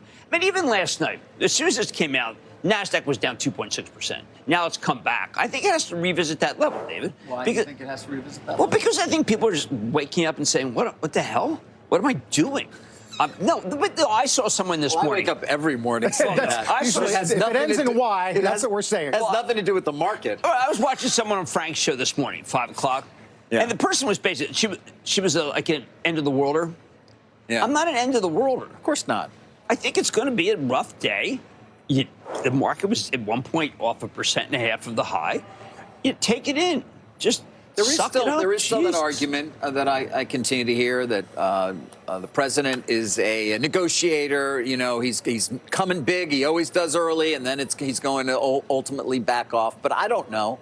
I have a view. There is something curious about this in the sense of it. Certainly, as you raise it with Canada, it's not clear to me exactly why. I think many people are also wondering why Canada in the way and what they can do to truly alleviate the burden, because it has to do with fentanyl. But I don't know listen, I've got to look into more of the numbers. You hear how many pounds of fentanyl were transported across the border? 47 pounds that were found. Obviously, it's an enormous border. 47 pounds. By the way, fentanyl is a terrible crisis. That alone could kill 9 million people. So I don't. Wow. And we've had 100,000 people a year dying from opioids. So it's terrible. There's no doubt that that's a crisis that we have to deal with in a more effective way, but I don't know that this is it, and I'm curious as to what it's going to mean in terms of our relationship with Canada and what they can possibly do to get out of it. Yeah, it's oil, but it's only 10%, but they have no place. They have one terminal that exports to Vancouver, so the oil is going to get 10%. Arguably, maybe we drill more. Right. I just think he there's lumber and swine and any number of other things Sarah Eisen told us about last week as well. Right. Trump doesn't thinks that Canada's taking advantage of us. I mean, wants that to stop. Do you think they are? I think they have a big trade. We have a bad trade deficit with them. We have trade deficit with Mexico. I think that you can play, the obvious ones. The autos are really kind of trying to figure out how much their cars cost. I don't know whether he wants Volkswagen to say, listen, we make 50,000 cars in Puebla. We're going to build a plant here. I mean, I think the only way to alleviate it is to say you're going to build a plant. That takes a long time. But isn't it also about, Carl, the number of components that move back and forth across the border? Sometimes multiple times. Yeah. I mean, then the confusing part, Jim, this is not new. Hassett on Squawk a few moments ago saying this is 100% about fentanyl. 100% about the drug war. Where does that leave us on trade deficits and subsidizing a 51st state? Why can't you have to talk to Claudia Sheinbaum, President Sheinbaum. It does seem a little bit offensive to Claudia Sheinbaum. It wasn't like they sat down and had like a real big talk. She's brand new. I notice and think that Canada and Mexico can come down, but China was really a gift. China can go up. I felt China was, listen, guys, 10% is real low. Come to the table, but we will raise it. So I think that the difference is that Mexico, Sheinbaum, they have to talk. Canada, they come down. But this was a gift to China. Why don't people realize it was a gift to China? It may have been, but that also is something that is notable. We're taking stronger action, so to speak, against our allies, the two countries on our border. Right. As opposed to our true economic enemy, if I could say that. But that's what I think that's what it's about. I think China can say, holy cow, we've got to come to the table, or we could get what happened to Canada. I thought it was a gift. The hardliners lost. I think the hardliners lost here. The hardliners wanted a much higher tariff on China. They wanted things shut down. By the way, the hardliners are who at this point? You know who it is. Navarro. Yes, Peter Navarro. Okay. Peter Navarro did not get his wish. Navarro, I don't think, was in the room. Navarro's a hardliner. I think Navarro would have said, look, we have got to stop whatever China's doing. We have to put a tariff on China, but we also have to stop steel coming from Canada. Stop steel coming from Mexico in particular, because Chinese are sneaking their steel in. I think that he's a hardliner. Steel is going to be one of the few areas That's why Nucor goes higher. Nucor, Letter X. Buy some keep Nucor. an eye on them. They're going to be potential beneficiaries. They of this. are. Although, remember, Cliffs went and pre-announced today. Yes, it was pre-announced. So when you get in there and buy some Cliffs, I don't. What you would? I think Nucor's good. I mean, I talked with Nucor last week. Anything that makes it so that we don't have Mexican steel. There is no Mexican steel to speak of. It's Canadian steel. I'm sorry, it's a Chinese steel through Mexico. That's what they do. Meantime, Jim, the administration, at least initiating some conflict with Panama, Colombia, the Danes, South Africa over the weekend. How is the street supposed to absorb all that? I think that the street sells. That's what happens. And as you said earlier this morning, we're in no hurry. I assume you meant... I'm not in any hurry to buy anything. I mean, we just were at a high. We had some big turmoil in tech as it was. We've got a lot of quarters this week. The only stuff I would think about buying are the drugs, medical device, because their business, for the most part, not made in China, not made in Mexico. So those are the ones. I mean, look, my charitable trust owns Bristol Myers. I think Bristol Myers is terrific here. They've got a new drug, Cobenfy this week? Yeah, Cobenfy, which is about schizophrenia, first new drug in 30 years. I want to talk about being taken advantage of, though. When you come back to pharmaceuticals and the fact that the U.S. consumer in some ways subsidizes the R&D of our great companies in that area, so the rest of the world can pay lower prices. That's true. But that's why... That's actually an area where we conceivably are being taken advantage of. Well, remember, the IRA, we under Biden... Yes, they brought some prices down. They lowered the prices. Yes. I think that that's something that President Trump would continue to do. That said, you always run the risk that if you bring them down too much, you What, You then eliminate the incentive for some of these companies to spend as much as they are on R&D and well, find that's new. true, but that's what you make a fortune if you start a company and you have a great drug, and then Pfizer buys you, you make a fortune. Don't cry for me. As a biotech company, yeah, you can conceivably. You make a fortune. Maybe you need to lengthen the window on patent. I don't know. But I just think that's remember that it's a bit of a canard. The drug companies charge a lot here, and they charge if we got less to. Yes, but if we got the VA prices, it would be better. Right. We charge VA. The VA is a very low price. I didn't mean to take us off, but that's another area that is yet to be a focus. I don't think you veered at all. I was waiting for you to talk about Trevor Noah mentioning NVIDIA. I thought that's where you was going. That did come up early. I think. Yeah. Do we actually have that sound built? I think we racked it. I'm not sure we'll get to it, but that was like the first thing. That sent chills through me because that meant that there isn't an area of the world that doesn't own NVIDIA, and that kind of has to end before you can buy it. Trevor Noah. NVIDIA looking down again. Obviously, the broader market is going to be down, but it was down on Friday. Right. Obviously had a historic loss last week. Right. Made some of it back from the week ago loss on Monday when it was down that 17% on worries about DeepSeek and what that's going to mean.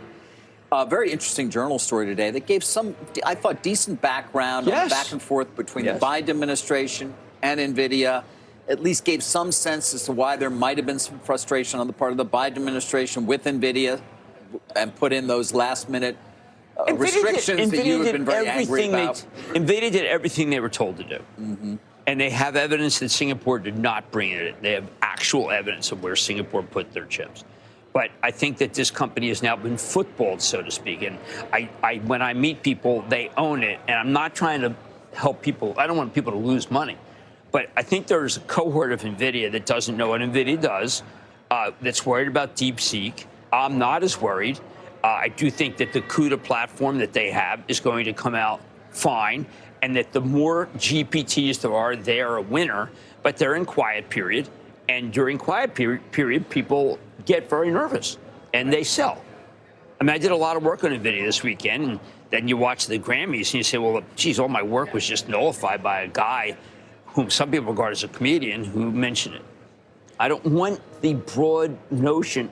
NVIDIA is a fraught stock in the sense that everybody owns it that I talk to, but it's a great company, and I think ultimately it will be a winner, but it has to be a loser first before it's winning. Yeah, that's a 24% drawdown so far on NVIDIA, lowest since October. Is that enough of a loser? No? No, it may not be enough because you really have to shake out people. I mean, that's what happens. When you have a really great company that everybody's in and you don't have a lot of people who know what it is, that is a recipe for even further sell-off. And then buy. Because it's going to win. Because nobody's close to them. Nobody. No, although, again, back to the Trump administration and China, the H-20s, for example, are as powerful, if not more, than the H-800s. They were all allowed. DeepSeek was trained to a certain extent on a lot of H-20 chips that are allowed to be shipped to China.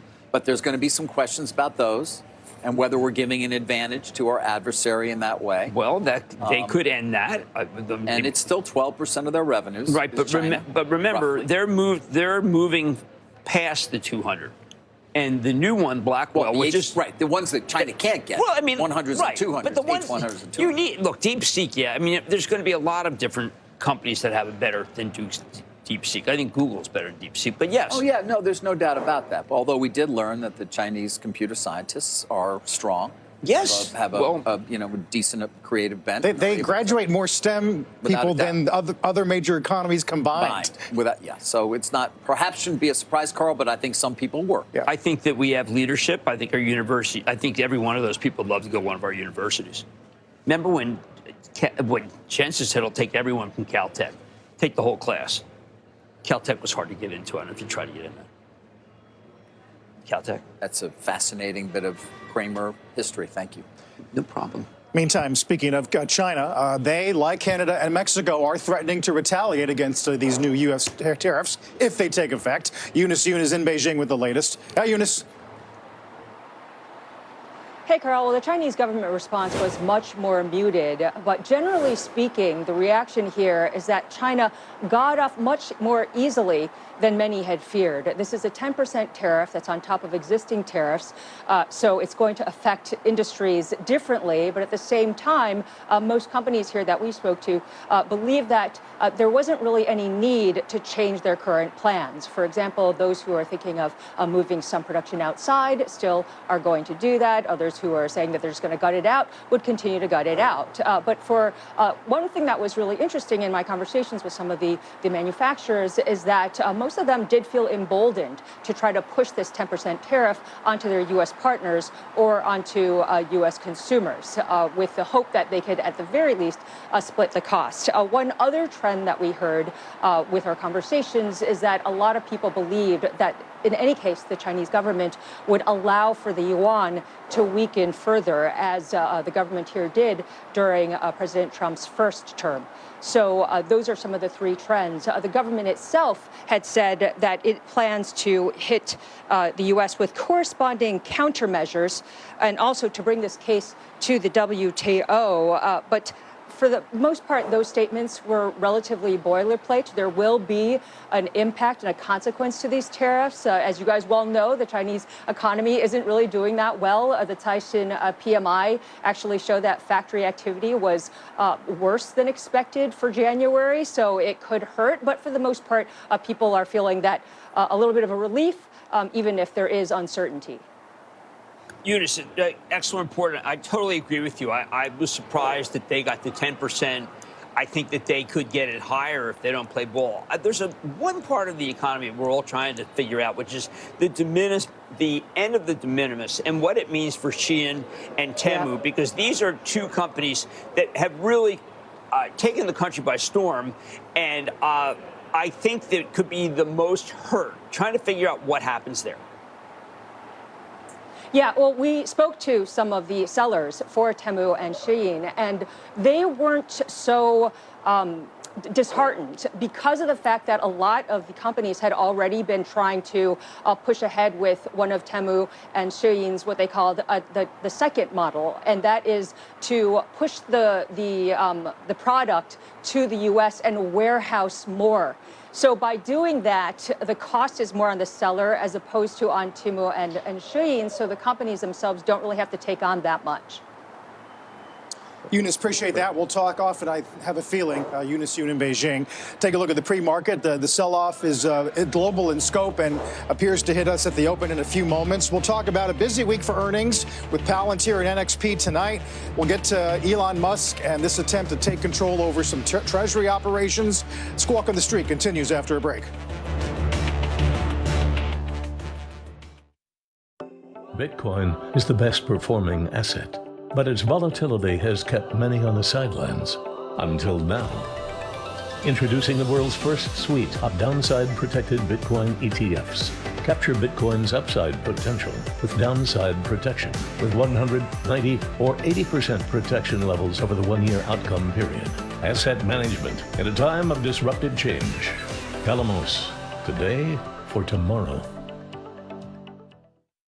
When we talk about the trades, it's always, I need a plumber, an electrician, a good HVAC guy, singular, as if it's just one person fielding the call.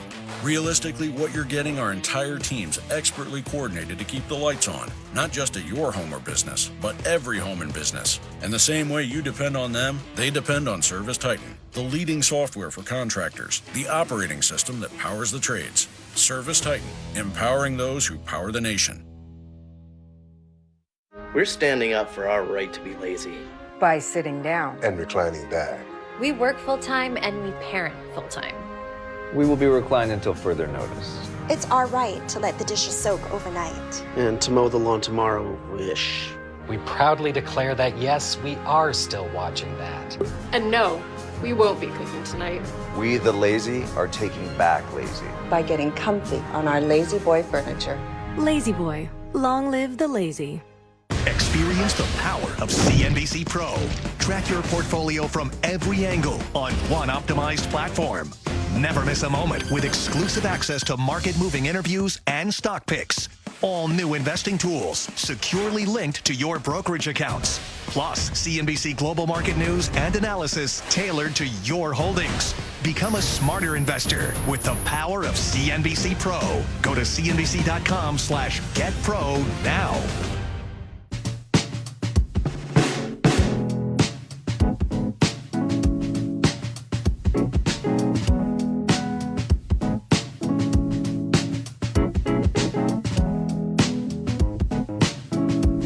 Build the pool yourself. What could go wrong? Some things are better left to a professional. Like when it comes to finding financial advisors. So take the free quiz, then you'll be matched with up to 3 vetted fiduciary financial advisors at smartasset.com. Today, where you work isn't as important as how you work. And if you're sitting too much, there is a better way. That's why we created the original Barra Desk. It lets people all over the world work happier and healthier. Our newest desks are designed for comfort. They assemble in minutes, and they're guaranteed to last a lifetime. So invest in the best for your home and your health. Shop our sale and make your dream office a reality. Take a look at the futures here. We're going to get to some of the industries affected by these tariffs if they happen. All those spirits, retailers, materials. The VIX just south of 20. DXY is off the morning highs, still above 109. And the peso close to a 3-year low versus the dollar. We'll get Cramer's Mad Dash and the opening bell in 10 minutes. How will you shape the future of consumer products and retail with confidence? Behind every favorite product or seamless checkout, there is a series of strategic decisions to make. Consumer products clients are relentlessly focused on driving profitable growth, innovation within their core portfolio, but also thinking new ways of driving new revenue sources from adjacent businesses. EY teams bring real-time insights and deep sector expertise to the moments that matter. The ability to truly provide personalized experiences requires an understanding of all channels of consumer behavior across social media, e-commerce, in-store. How will you inspire loyalty, better use data, and innovate your brands and experiences? Whether it's untangling global supply chains, managing cost pressures, or leveraging emerging tech to create consumer value, EY's full spectrum of services help CPG and retail companies deliver profitable growth. EY, shape the future with confidence. Only ServiceNow connects every corner of your business, putting AI to work for people. Every corner? Every corner, Nick. So, Kate in HR, hey, Kate, can focus on people, not process. Oh, actually, I have a question. Keep up, Nick. Do you have to be sick to take a sick day? Patty in IT is using AI agents to deal with the small stuff so she can work on the big stuff. Agents like secret agents? Secret agents I control. With your mind? You know, I played a secret agent once. We know. Oh, gosh. I liked it. Over here, AI gives Tina the info she needs to get the job done. Nick, what did we say about touching? No touching. Good. AI helps Jim solve customer problems before they're problems. For reals? For reals. ServiceNow is the only platform that connects every corner of your business, putting AI to work for people. Oh, so we all work better together. My work here is done. Excuse me, which way back? Follow him. Nothing stands still. Not technology, not the market, and not Franklin Templeton. We've been a firm in motion for over 75 years, always innovating. Today, we are a leader in public and private markets, digital assets, and custom tax management, empowering advisors with solutions to build the portfolios of the future today. Franklin Templeton, your trusted partner for what's ahead. There's no reason to want CNBC if you're not ambitious, right? If you don't want better insights, better returns. And that's not just financial, though money is a part of it.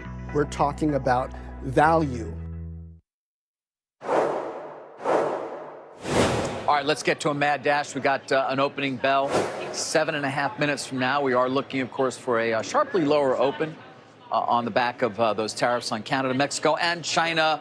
But let's talk some stocks. Right. And one that we talk about often here, reporting earnings. Right. Palantir. Alex Karp, in an excellent interview last week with our own Sarah Eisen, talked about kind of just what a genius he is. That's okay. You're allowed to do that now. It's brand new. Notice this David Little reverse head and shoulders developing. Okay, so he reports tonight. Now, we're hearing a lot about Doge and what Doge is doing. Yes, and one of the things they're trying to do is figure out how to do procurement in a cheaper way. Well, that is what Alex does. That's one of the many. Look, they also do consumer products. I do not want him even more mad at me, but they are unbelievable at procurement. Now, this is up 307%. This is the ultimate meme stock. They won't even let it come down. At 4 o'clock, David, they were propping it up. It wasn't Samson. It was Prometheus. And I do think that when you see the quarter, you're going to hear some great verbiage from Alex, who I think might still curse. That's why he doesn't like me. In 2022, he cursed, and I pointed that out. And it stuck with me, and he also thinks I'm an idiot. That also hurts. But I will tell you that this is the one to watch because they're going to prop it up again. This is the ultimate retail name. He plays to them. He is, some people think he's a Pied Piper. I don't. I think he's the real deal. He's kind of a Musk when it comes to procurement, and he's got a lot of other things. You know, he did data. He's Warp, does a lot of things with Israel. Won't tell me what they are. Warped. He did the Warp Speed. He's the man behind. Right. He's the man behind that, and you know, he's the man behind the curtain. And I do think that in the end, he's going to say things that you're going to make it so you want to buy the stock. Okay, there you go. That's the conclusion. Yeah. All right. I wish he didn't hate me, but you know what? He doesn't. I don't know. I saw him when he was here for the interview with Sarah. Very nice greeting. Really? Got a little hug in. I'm not you. See, that's different. I'm not. You think true. I'm you, and no, I'm I don't. not you. But I kind of do think of us sometimes together. Well, anyway, I wish him the best of luck. How about that? Yeah. No, you're right. He hates you. He does hate me. But I don't care. No, he doesn't. Hey, I'm an acquired taste. That's why he talks about it all the time. All right, 5 minutes from now, we get started with trading right here at the New York Stock Exchange. Don't forget, you can watch us anytime and anywhere. Actually, you can listen to us anytime and anywhere. It's a podcast, although these days you can also watch podcasts. Buy Spotify. Today, the top 100 public companies ranked on issues of workplace, ethical leadership, and environmental responsibility. America's most just companies revealed who's in the top spot. Special reports all day. CNBC. I find it challenging to come up with a gift that's really impactful, something that really makes a difference. Jolie has been a tremendous gift. It's something that is not only looks beautiful, but makes us feel amazing, and is something that we get to use every day. Hi, I'm Cade Courtley, and welcome to the Ford Patriots Buy One, Get One Solar Generator event. Claim the Patriot Power Generator 2000X, and you'll get a free Patriot Power Sidekick with 2 free solar panels. These are 2 of Ford Patriot's silent, fume-free solar generators that can power your fridge, TV, and critical devices without ever needing gas. Every American should have the peace of mind that comes from having backup power. Visit FordPatriots.com to secure your free generator and solar panels now. At The RealReal, over 10,000 new arrivals drop every day, so you can shop all this from right here. The best part? It's up to 90% off. The RealReal, authenticated luxury resale. Shop now with code TRR20 for 20% off. Terms apply. At Morgan Stanley, old school hard work meets bold new thinking. To help you see untapped possibilities and relentlessly work with you to make them real. Do you have a life insurance policy you no longer need? Now you can sell your policy, even a term policy, for an immediate cash payment. We thought we had planned carefully for our retirement. But we quickly realized we needed a way to supplement our income. If you have $100,000 or more of life insurance, you may qualify to sell your policy. Don't cancel or let your policy lapse without finding out what it's worth. Visit CoventryDirect.com to find out if your policy qualifies, or call 1-800-523-6900. Coventry Direct, redefining insurance. Skating for over 45 years has taken a toll on my body. I take Cunol Turmeric because it helps with healthy joints and inflammation support. Why Cunol? It has superior absorption compared to regular turmeric. Cunol, the brand I trust. In a world of uncertainty and disruption, how will your investments stay resilient? We've been navigating change for 125 years, always looking forward, anticipating risks, and trusted to manage over $1 trillion in assets worldwide. Solving for the needs of investors today and tomorrow. That's the power of Nuveen.